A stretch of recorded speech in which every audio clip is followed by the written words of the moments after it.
오늘 주제는 네. 이 조선시대 네. 그 무사들 이야기. 싸우는 무사요? 왜 이렇게 정했냐면은 네. 사실 이제 그 추미애 장관 남편분이 같은 변호사잖아요. 그죠? 그분이 좀 몸에 장애가 있어요. 그래서 군대를 안 갔지. 예. 장애인인데 그 추미애 장관이 그 남편을 사랑해서 남편이 남편하고 결혼을 이제 한 거죠. 아주 심한 소아마비 장애인이라고 제가 이야기 들었어요. 아, 정말요? 예. 그럼에도 불구하고 보통 이제 추미애 장관이 그 뭐 본인이 뭐 세탁소집 딸 뭐 이야기해도 그 젊은 시절에 상당히 미모도 있었고 네. 또 똑똑하기도 네. 했었고 또 일찍 사법시험 패스해서 또 판사도 하고 그러다 보니까 우와.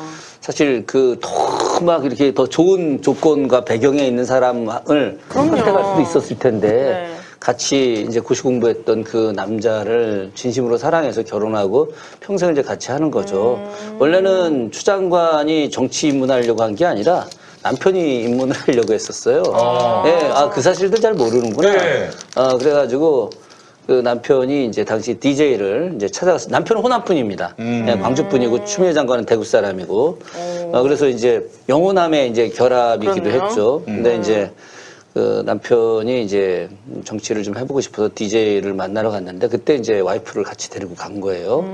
데리고 갔는데 DJ가 이제 쭉 얘기하다가 그 다음날 남편한테 전화해서 당신 말고 당신 와이프가 정치하면 잘할 것 같다고 그래갖고 남편이 그 자리에서 네 그럼 그렇게 하겠습니다 하고 해서 이제 외조를 이제 하게 됐는데 저는 어쨌든 그 뭐 이런 얘기가 중요한 건 아니고 추미애 장관이 지금 하고 있는 검찰 개혁을 강력하게 막으려고 하는 것들. 어제 나왔던 PD수첩에서 검찰이 이제 조국 사건부터 시작해서 울산 그 이제 송철호 시장 사건 뭐 등등을 다 조작하고 만들어서 결국은 검찰 그 이번 총선에서 네. 미통당이 이기게 하고 검찰 개혁을 이제 없애버리고 심지어는 이제 문재인 대통령 탄핵까지 만들어내려고 했던 부분들. 우와, 제가 진짜요? 한 4년 전에 지금 요 시점에 탄핵 이야기 나올 거라고 분명히 얘기했었죠, 그죠? 정말 쪽집게예요.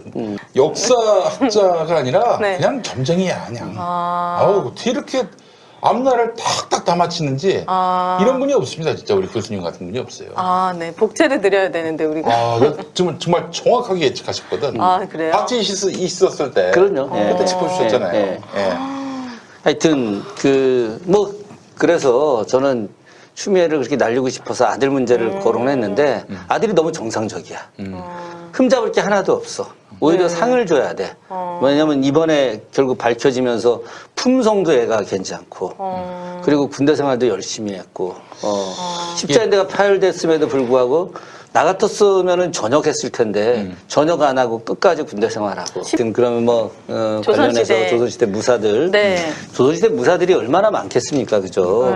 굉장히 많고 무사들의 그 다른 집단이 어딘지 아세요? 문과. 문사들. 네. 문사들이라고 있어요. 문사들. 네. 공부하는 사람들. 그분들은. 뭐 공부하는 사람들도 네. 있기도 하고 네. 이 무사들은 이제 나름 정의를 추구하는데 폐악 집단들도 많이 있죠. 예, 뭐 악마 같은 뭐야? 집단들. 조선시대 무사들이 네. 굉장히 많아요. 제가 한 3년 전에 일본 그 오사카 부립 도서관을 갔었어요. 네. 거기에 이제 그 오사카 부립 도서관에 일제 때 이제 갖고 갔던 우리나라 자료들이 되게 많아요. 예, 그 자료 안에 조선 무사 명신록이라는 게 있어요. 무인 명신록. 네. 그 책에 거기에 보면은 네. 1등급, 2등급, 3등급 이렇게 해서 이제 조선 말기에 무인들을 갖다 등급을 내놓은 게 있었는데 거기에 이제 우리 역사 전체에서의 무인들, 강감찬, 을지문덕 이런 분들까지 다 포함돼 갖고 조선시대 만들었던 자료가 있어가지고 사실 그걸 좀 복사를 해갖고 왔었거든요. 이제 우리 수원에서 광교산에서 전투했던 김준용 장군이 거기 있는지 확인하려고 했더니 3등급으로 들어가 있더라고요. 네. 그리고 뭐 1등급은 강감찬, 또 을지문덕 진짜 양만춘, 뭐 이순신 이런 정도 인물들이 1등급으로 들어가 있었는데 네.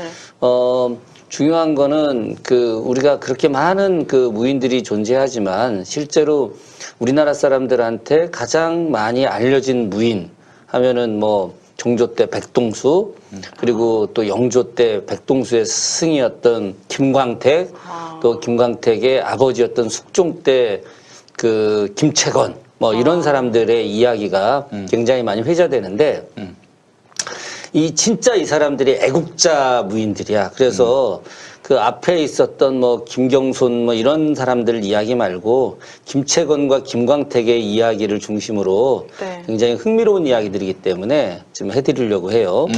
실제로 김채건의 아들인 김광택이라는 인물은 이게 다 실존 인물들인데 네. 김광택은 이 광택이라고 하는 이름을 영조가 직접 지어줘요. 영조가. 그러니까 이제 그 앞에 김채건을 좀 이해를 해야 되는데 먼저 제가 김광택 이야기를 꺼내는 것은 바로 이 사람들이 왕실과 매우 또 밀접한 연관이 있는 사람들이다라고 하는 겁니다. 김광택은 이제 우리가 유득공의 아들이 유본학이라고 있는데 유본학이 쓴 이제 김채건전, 김광택전에 그 기록들이 나오기 때문에 그 사람들의 이야기를 좀 알 수가 있는데 원래 이제 김광택은 이제 김채건의 서자예요. 그러니까 김채건이 이제 여자 노비와 잠자리를 해서 이제 낳게 된 케이스였죠. 그런데 이 여자 노비가 영조가 왕자 시절, 그러니까 왕이 되기 전에 이제 영조는 숙종의 아들이었잖아요. 그 영조의 어머니가 이제 숙빈최 씨, 우리 예전에 뭐 숙빈최 씨 얘기 한번 한 적이 있었었는데 숙빈최 씨와 사이에서 낳은 아들이 이제 영조였는데 영조는 이제 어머니가 원체 건강한 사람이어서 영조가 체질적으로 굉장히 건강한 체질이었어요. 근데 원래 왕자들은 10살까지만 궁중에 살 수 있고 11살부터는 궐 바깥으로 나가야 됩니다. 100%. 세자가 아닌. 세자만 남아있고 나머지는 다 나가야 돼요. 그래서 보통 이제 판서나 참판이나 이런 좀 힘 있는 사람 집에서 거처하면서 살다가 결혼을 하게 되면 독립된 공간으로 가서 살게 되는 거예요. 그때 아마 독립된 공간에서 살던 시절에 그때 이제 김채건의 이제 이렇게 아내 되는 그러니까 김광택의 어머니가 되는 여종이 아마 그때 당시 연인군 집에서 이제 살고 있었던 거죠. 그러니까 아주 간단하게 이야기하자면은 김광택은 연인군 집에 있었던 이제 노비 같은 역할이었던 거예요. 네네. 이제 김채건이 대단히 뛰어난 무인이지만 서자였었으니까. 그런데 아버지한테 이제 무예를 이제 많이 배웠겠지. 네. 배웠고 어려서부터 상당히 두뇌도 비상했고 그리고 공부를 좀 해서 한문도 물리도 통했던 사람이었던 거예요. 그러니까 매우 노비하고 독특한 사이에서 낳은 사람이 그 사람이라고. 그렇죠. 예. 노비는 네. 여종이었죠 그때. 여종이었지. 만약에 그렇게 아들을 낳으면은 어차피 대우가 달라졌습니까? 왕궁에서 후궁들처럼. 전혀 아니지. 전혀 아니에요. 그러니까 우리가 이제 흔히 서울혁파 이렇게 이야기하잖아요. 서자로서. 근데 서자는 후처의 아들이 서자잖아. 여기서 얼자는 여종의 아들을 말하는 거예요. 그러니까 서자보다 얼자들이 더 낫네. 낮은 대우를 받는 거지. 윤혜 씨 정확히 이해한 거예요. 네, 저처럼 네. 정확하게 그러니까 김광택 같은 경우는 얼자잖아. 얼자였음에도 불구하고 이 사람이 건너 배웠는데도 이 글을 배웠고 또 아버지한테 무예를 배워서 어린 나이부터 매우 뛰어난 무인이 됐던 거예요. 그래서 연인군이 자기 어린 시절에 어린 김광택을 자기의 호위무사로 삼고 다녔어요. 그래가지고 이 김광택이 이제 아버지 이야기 조금 이따 할 건데 아버지한테 배운 무예를 가지고 이제 당대 최고의 무인이 된 거지. 무인이 돼서 이제 연인군을 이제 호위하면서 다니까 우리 드라마 이런 데 보게 되면 왕자 옆에 늘 호위하고 다니는 사람 같은 게 이제 김광택이었죠. 그때 이름이 노미야, 노미. 이노마 저노마 할 때 놈이요? 노미. 이름은? 그래서 예전에는 세상에. 노미라고 하는 이름이 무지무지 많았어요. 어머. 키가 크다 그러면 큰 놈이, 어머. 뭐 작은 놈이다 작은 놈이, 뚱뚱하면 어떤 놈이? 뚱뚱하다 뭐 그런 식으로 큰 부르는 놈이? 거지. 아. 그 머리가 크다 그러면 대두놈이, 어떡해. 머리 큰 대자 머리 두자 써서 이런 식으로 그냥 이노마 저노마 할 때 그래서 이름을 그냥 놈이라고 지은 경우가 많이 있었어요. 그래서 김광택도 그냥 이름이 놈이야 놈이, 놈이야 이렇게 불렀다고. 네. 그러다가 연인군이 이제 갑자기 왕세제가 책봉이 된 거죠. 이제 그 당시 노론들이 이제 그 영조를 갖다가 이렇게 그 경종한테 왕세제로 책봉하라고 하고 뭐 대리청정도 하게 하라고 해서 궐 바깥에 있다가 왕세제가 되면서 동궁이 돼버린 거잖아요. 궁 안으로 들어가게 됐는데 그때 김광택이 동궁으로 들어가지 않았어요. 같이 이제 왕실로 들어가게 되면 거기서 이제 호위무사도 하고 얼마나 좋았겠습니까, 그죠? 그런데 들어가지 않고 자유롭게 이제 세상을 살겠다고 해서 이제 영조하고 이별을 하게 된 거죠. 왜 그러냐면 이제 그 전까지는 자기가 연인군을 지켜야 된다라고 생각을 했는데 동궁으로 들어가게 되면 정식 군사들이 그렇지. 지켜주는 거잖아요, 그죠? 네. 그러니까 자기가 더 이상 없어도 없다. 된다라고 네. 생각을 한 거죠. 그래서 영조가 그러면 이제 어려서부터 이 친구가 잘하는 걸 봤잖아요. 매우 특이한 성품이고, 비록 얼짜이지만 함부로 대할 수 없는 그런 기질 같은 것들이 있고, 그래서 유심히 보았는데 본인이 이제 저는 자유롭게 살고 싶습니다. 그러니까 그럼 네 마음대로 살아라라고 해서 이제 이렇게 마음대로 다니게 한 거죠. 그 이 노미가 이제 산에 들어가서 자연과 함께 생활을 했죠. 그리고 무예도 수련하고 했는데 영조가 어느 날 너무 이 노미가 그리운 거예요. 왜냐하면 자기 곁에 자기를 진심으로 지켜줄 사람이 있어야 되는데 사실은 같은 노론이라 하더라도 이 왕을 이렇게 제끼려고 하잖아요. 실제로다가 이제 영조가 한 뭐 20년, 30년 지나고 나면서 자기 정치를 하고 싶어 할 거 아닙니까? 그래서 자기 정치를 하려고 해서 신하들이, 노론들이 이야기하는 부분을 누르려고 하면 노론들이 눈을 동그랗게 뜨고 임금을 쳐다보면서 전하가 참으로 훌륭한 정치를 하고 계시는데 오늘날 전하가 이 자리에 오게 된 게 누구 때문인지 잊으셨습니까? 이렇게 이야기해요. 전하가 저희들이 아니면 이 자리에 있을 수 있겠습니까? 이렇게 실제로다가. 그러니까 영조가 그런 소리를 들을 때마다 얼마나 부르르 떨리겠습니까? 네. 대놓고 노론들이 같은 편이지만 자기네들의 허수아비로서의 왕을 막 세우는 거예요. 그래서 이제 이 영조는 어쨌든 강력한 왕이 되고 싶어서 그래서 이제 이 신하들이 잘못한 거 있으면은 명분을 잡아갖고 얘네들을 뭐 좀 제거하려고도 하고 있기도 한데 그러나 실제로 자기의 신변에 대한 두려움 같은 것도 느끼거든요. 그래서 안 되겠다. 노미를 찾아라. 라고 해서 노미를 찾게 하죠. 그래서 이제 막 왕이 어쨌든 찾으라고 하니까 그 뭐 찾죠. 그래서 그 노미였던 김광택을 이제 궁으로 불러들인 거예요. 그 궁으로 불러들인 것에 대해서 그 홍용안이라고 하는 사람이 쓴 기록이 있어요. 홍용안이 누구냐면 해경궁 홍씨의 작은 아버지야. 해경궁 씨의 아버지가 홍봉안인데 그 막내 동생이 이제 홍용안이에요. 홍용안인데 홍용안이 상당히 이렇게 뛰어난 그런 그 문학적 능력도 있었고 매우 뛰어난 그 사대부 학자 관료라고 볼 수 있겠죠. 뭐 홍봉안 같은 경우는 영의정도하고 굉장히 수준이 높았던 사람이고 그래서 이제 홍봉안이 이제 썼던 여러 문집들에 대해서 정조가 자기 외할아버지를 한편으로 미워하면서도 한편으로 외할아버지가 좋은 정책들을 만든 것을 갖다가 자기가 계승하는 일도 실제로 다 했었거든요. 근데 그 홍용안이 이제 영조와 김광택의 대화를 옆에서 본 거야. 그래서 그때 이야기를 이제 써놨죠. 그래서 너는 요즘 어떻게 지내느냐라고 첫 마디를 물어봅니다. 저는 비승비속입니다라고 이야기를 그게 합니다. 뭐예요?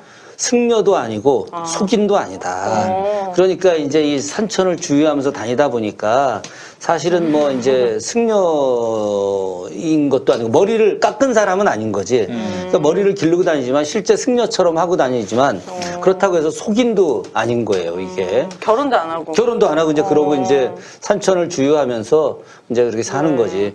어떻게 보면은 뭐 그 예전에 뭐 우리 무협 소설 혹은 뭐 무협 영화 이런 데 보게 되면은 중원을 누비는 그런 강호의 무슨 뭐 고수 같은 뭐 이제 이런 느낌일 수 있겠죠. 그죠? 네. 상당히 당대에서 김광택을 누를 무인은 존재하지 않았던 거고 그런 엄청난 무예적 능력이 있는데 그냥 산천을 주유하면서 살았던 거죠. 영조가 또 물어봅니다. 요즘도 글씨를 쓰느냐라고 물어봅니다. 그랬더니 예, 요즘도 계속 글씨는 씁니다. 그러니까 영조가 어려서 그 노미가 어렸을 때 이렇게 그 얼자였음에도 불구하고 그 문자를 공부하고 글을 쓰는 걸 봤는데 이 서예적 능력이 굉장히 뛰어난 거예요. 그래서 노미한테 너희 끝나고 나면 군갈에 거기에 있는 현판 글씨를 네가 써라. 내가 그 현판은 지금 기억이 잘 안 나요. 이거 사실 지금 한 얘기 내가 책에도 예전에 3년 전에 썼던 내용이었는데, 근데 그 현판까지 이제 글씨를 쓰게 하는 겁니다. 그러니까 상당히 뛰어난 능력이 있었던 거죠. 그래서 너는 그 내가 오늘 너한테 이름을 지어주겠다. 야, 임금이 이름을 지어준다는 거죠. 그래서 너는 오늘 광택이라고 하는 이름으로 해라.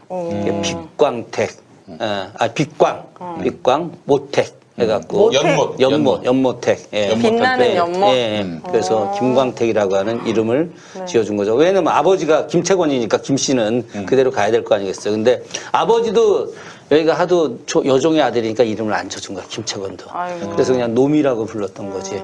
그러다가 임금이 직접 이렇게 지어준 거죠. 지어줬는데 그러고 나서 거기서 너는 앞으로 산으로 들어가지 마라. 네. 산으로 들어가지 말고 금이영으로 가서 교련관으로 바로 무사들을 육성해라라고 지시를 합니다.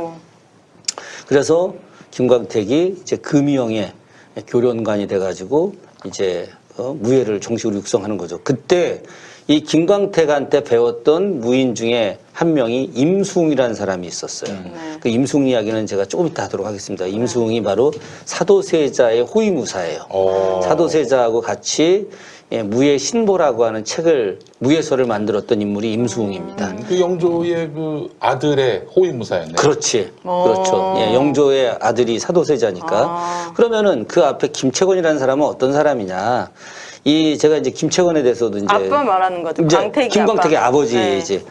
이 김채권은 그 최재공이라고 하는 분이 김채권에 대한 김채권전도 썼었고, 최재공이. 그리고, 최재공은 영조 때 도승지를 했던 사람이기도 했고. 도승질이 뭐예요? 요즘으로 말하면 청와대 비서실장, 대통령 비서실장. 예.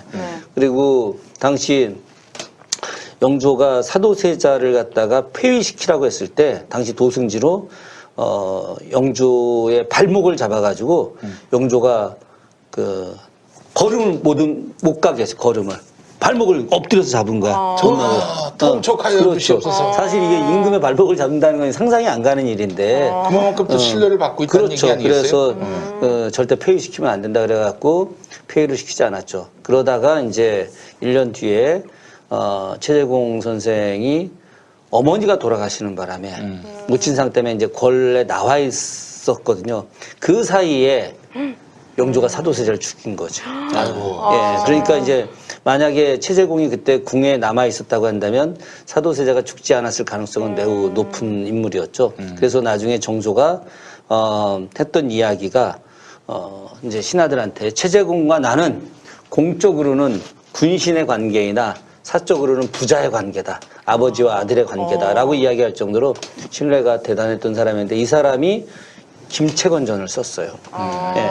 그래서 이제 이 김채권에 대한 이야기 그리고 아까도 얘기했지만 유득공의 아들 유본학이 또 김채권전을 또 쓴 거죠. 김채권전을 썼는데 드라마틱해. 얼마나 드라마틱하냐면 이거는 뭐 그 기록에 다 나와 있는 내용들인데 실제로 그 최재공하고 같이 공부한 사람이 이서우라는 인물이 있어요. 이서우. 네. 잘 모르는 분인데 이 사람이 당대 실학자로 꽤 유명한 분이었고 이서우의 사부님이 유명한 사람이야. 사부가 누구냐? 성호 이익 선생이에요. 오. 성호 이익 선생의 제자가 여러 명이 있지. 뭐 수남 안정복도 있고 뭐 노감 권철신, 뭐 이 지감 권일신도 다 이런 사람들이 있지만 그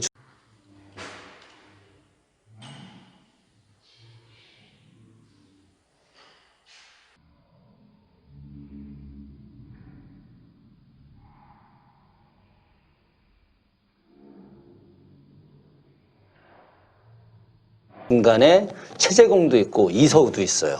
이게 다 남인들인데 최재공이 이제 경기도 관찰사가 되면서 저 안산에 있는 성호 이익을 찾아가서 제가 선생님을 스승님으로 모시고 싶습니다라고 해서 이제 이익과 최재공이 사제의 인연이 된 사람이었거든요. 네. 저희 최재공 같은 경우는 이제 충청도 청양 사람이야. 청양에서 제일 유명한 인물이 이해찬 전 그 민주당 대표, 그 청양. 청송영양. 경북 청송영양을 합쳐서 그래요? 청양인 거예요. 예. 오. 일갑산이 있어서 청양은 이제 거기 이제 뭐 콩밤매는 안 하느냐 네. 뭐 이게 그 청양이고 사람들이 청양고추를 그 청양으로 생각하는데 전혀 그렇지 않고 청송과 영양에서 나오는 고추를 청양고추라고 하는 거예요. 아, 처음 알. 그 최재공 선생이 이제 청양 사람이야. 근데 이 양반이 이제 서울에 올라서 지금 번동. 강북구 번동. 거기가 강북구인가 성북구 번동 아닌가? 강북구죠. 강북구인가? 하여튼 번동. 네. 번동이 바로 번암이 살아서 번동이야. 아, 그래요? 예. 번암 최재공 호가 번암이거든. 그래서 번암이 살던 마을이어서 번동이에요. 아이, 저- 그 명덕산 아래에서 번암이 이제 살고 있었고, 그래서 이제 거기를 이제 번동이다 이렇게 부르는 거죠. 네. 하여튼 뭐 그 얘기를 하려고 하는 게 아니라 이제 김채권 얘기를 하려고 하는 건데, 당시에 이제 어떤 문제가 생겼냐면, 그 일본이 임진왜란 때 우리를 갖다가 엄청나게 공격을 했고 네. 실제로 일본과 1대1 맞대결을 벌여가지고 우리가 일본을 갖다가 무인들을 이기지 못한 경우가 많이 있었어요. 일본 같은 경우는 전술 체계가 단병기, 검을 이용한 전투 능력을 칼. 키우는 네. 거고 우리는 장병기, 활, 대포, 멀리 나가는 무기. 그래서 우리는 주로 이제 성 안에서 성문을 닫고 이제 성 바깥에서 공격하는 왜구들을 갖다 이렇게 방어하는 이런 게 능했고 네. 일본은 성문을 부시고 들어와 갖고 1대1로 붙어서 이기는 게 이제 능했단 말이죠. 네. 그래서 이제 임진왜란 때 이걸 극복하기 위해서 당시 이제 한교라고 하는 이 사람은 이제 문신인데 무예에 굉장히 능했던 사람이야. 근데 이제 이 사람이 중국어를 그렇게 잘했어요. 중국어를 그렇게 잘해가지고 당시 이제 선조가 급하니까 중국의 이제 무예를 갖다가 따와가지고 중국의 무예서를 갖다 번역해서 이제 우리나라 사람들이 익힐 수 있게 무예를 만들자라고 해가지고 한교한테 그 일을 시킨 거야. 네. 그 한교가 이제 당시에 이효송부터 시작해갖고 중국의 명나라 장수들이 이제 조선에 파병 왔잖아요. 그죠? 그래서 이제 가장 대표적이었던 인물이 낙상지라고 하는 인물이 있었는데 이제 성이 낙시인데 네. 이름이 낙상지인데 네. 별명이 천근이야. 왜요? 천근의 이런 돌을 들어서 내던질 정도로 뭐 대단했던 사람이다. 힘이 셌나 보다. 그렇죠. 그래서 뭐 이여송의 완전히 오른팔이었는데 이 한교가 이제 뭐 낙상지, 낙천근이라고 부르는 사람인데 이런 사람들로부터 시작해갖고 이 사람들한테 온갖 아양을 떨어가면서 또 뇌물도 먹이고 술도 먹이고 해갖고 이 사람들한테 무예를 이제 전수받은 거야. 네.